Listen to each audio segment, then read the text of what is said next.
Jehovan todistajat ovat joutuneet pedofiliaskandaalin pyörteisiin.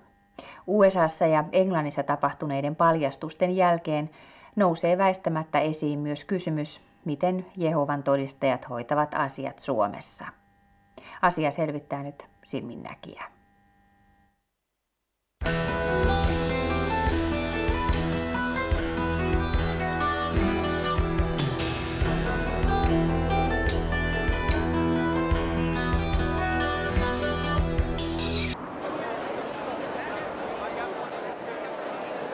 Jehovan todistajien konventti Tulsan kaupungissa Oklahomassa. USA:n Jehovan todistajat ovat kokoontuneet kastamaan uusia jäseniä ja kuulemaan Jumalan sanaa. Yksi Jehovan todistajien kaikkein mahtavimmista miehistä on myös paikalla. Ted Jarets on yksi Jehovan todistajien johtajista, joka on ollut linjaamassa Jehovan todistajien lastensuojelupolitiikkaa. Jaretsilta on yritetty yli 2 kuukauden ajan saada haastattelua ja vastauksia yksinkertaisiin kysymyksiin. Miksi Jehovan todistajilla on salainen pedofiilirekisteri? Miksi kaikkia hyväksikäyttötapauksia ei kerrota viranomaisille? Miksi lapsia lähetetään takaisin hyväksikäyttäjiinsä armoille? Tell me about the database. How do you justify keeping a list of people, men in some cases, who have confessed to paedophilia, but you have not reported them to the authority? What justification is there for you to keep that list?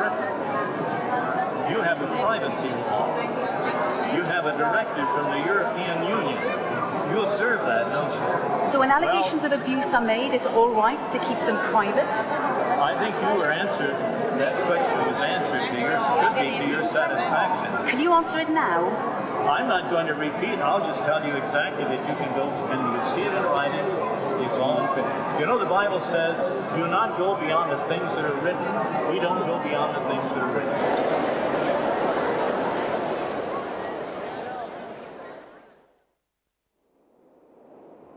Edellä nähdyn jälkeen on luonnollisesti pakko kysyä, miten Jehovan todistajat hoitavat asiat Suomessa. Jehovan todistajia on Suomessa 20 000. Valtakunnan salaja on 180 ja Suomen toimintaa johdetaan Vantaan pääkonttorista. Suomen Jehovan todistajat ovat sitä mieltä, että pedofiilikohu ja suojelusyytteet ovat kohtuuttomia. Seksuaalinen lasten hyväksikäyttö on paha asia, se on inhottava synti. Rikos on paha, se on oikein inhottava ja vastenmielinen. Kyllä siitä rikoksen tekijä rankaisunsa ansaitsee. Kuinka paljon näitä tällaisia tapauksia sitten on ollut Suomessa? Että mitä minä voin sanoa muistini mukaan, niin parin vuosikymmenen ajalta ihan noin 1 käden sormilla laskettava määrä. Tämän BBC-ohjelman mukaan Jehovan todistajien New Yorkin pääkonttorissa on salainen rekisteri, jossa on yli 20 000 lasten seksuaalista hyväksikäytöstä joko tuomitun tai epäillyn Jehovan todistajan nimet. Onko siinä rekisterissä suomalaisia nimiä? Miksi olisi? Miksi pitäisi olla? Ei ole mitään syytä, miksi sinne pitäisi ilmoittaa. Mutta eikö teillä ole sellaiset ohjeet, että nämä on ilmoitettava ihan pääkonttoriin asti Yhdysvaltoihin nämä asiat? Ei ole. Ei ole. Vaan tämmöiset ongelmat, mitä tulee, niin kyllä niitä voidaan paikallisissa seurakunnassa ja sitten esimerkiksi meillä täällä Suomessa meidän keskustoimistossa, keskusvanhemmistossa, niin käsitellä se, minkä tarvitsee. Eli sitä ei tarvitse ilmoittaa Yhdysvaltoihin asti? Ei.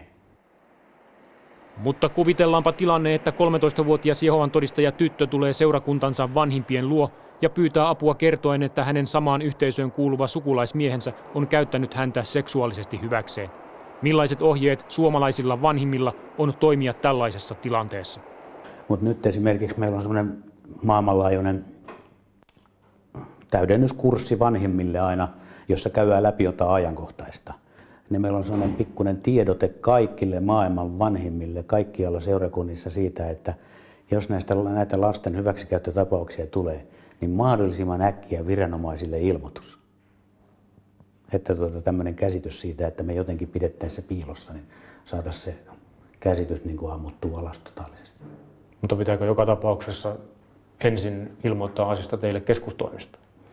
No ei, en sano, että ensin, mutta että yleensä ilmoitetaan, mutta se, että onko ensin vai ei, niin ei silloin merkitystä. Ei se ole niin, että ilmoitetaan meille ja me täällä päätettäisiin ilmoitetaanko se viranomaisilla vai ei, niin siitä ei ole kysymys. Eikö sillä kuitenkin ole joku merkitystä, ilmoitetaanko se ensin poliisille vai uskontokunnan pääkonttoriin? No se merkitys on siinä, että kun tämmöinen tapaus on, niin yleensä on epäilys tai syytös ja sitten ensin tutkitaan, että pitääkö se paikkansa, koska suuri osa on sellaisia, että on epäilys tai syytös, jossa sitten ei olekaan tosiasiassa siitä kysymys. Niin vanhimmat lähtee asiaa selvittämään, keskustelle molempien kanssa, että mitä on todella tapahtunut. Tuo Yhdysvaltain pääkonttorin sivuilla on tiedote, jossa kerrotaan, että miten näissä asioissa toimitaan. Ja siinä sanotaan, että jos tällaista lapseen sekaantumisesta syytetty Jehovan todistaja, esimerkiksi mies, kiistää tämän syytteen, niin seurakunnan vanhimmilla on mahdollisuus kuulla tätä syytettyä ja hänen oletettua uhriaan samanaikaisesti, samassa tilassa. Sanotaan nyt vaikka 40-vuotiaista miestä ja 13-vuotiaista tyttöä. Samanaikaisesti samassa tilassa, eikö se ole aika kohtuutonta? No yleensähän keskustellaan erikseen, mutta jos asia esimerkiksi kiistetään eikä asia mitenkään selviä, niin onhan se yksi mahdollisuus sitten asian selville saamiseksi. Mutta tuohan ei ole minkäänlainen laki, että näin täytyy menetellä, vaan että se voi olla käytettävissä oleva keino asian selvittämiseksi. Rikkomuksesta, jossa joku syyttää ja joku kiistää, niin silloin pitää olla syytteellä todistajat ja vähintään 2 todistajaa. Raamattukin sanoo, että ei pidä ottaa syytettä huomioon, ellei ole vähintään 2 todistajaa. Ja jos syytteellä on todistajat, niin silloinhan rikos on tapahtunut ihan selvästi ja rikoksena se sitten käsitellään. No millä tällainen 13-vuotias tyttö todistaa näille seurakunnan vanhemmille, jos hänellä ei ole niitä Raamatun vaatimaa 2 todistajaa asiaan? Kyllä, niille asioille yleensä sitten löytyy joku muukin todistaja ja asiaa tutkitaan niin hyvin kuin se suinkin voidaan kyselemällä tietysti tältä henkilöltä itseltään, plus sille on velvollisuus sitten todistaa, että asia ei olisi totta, jota syytetään.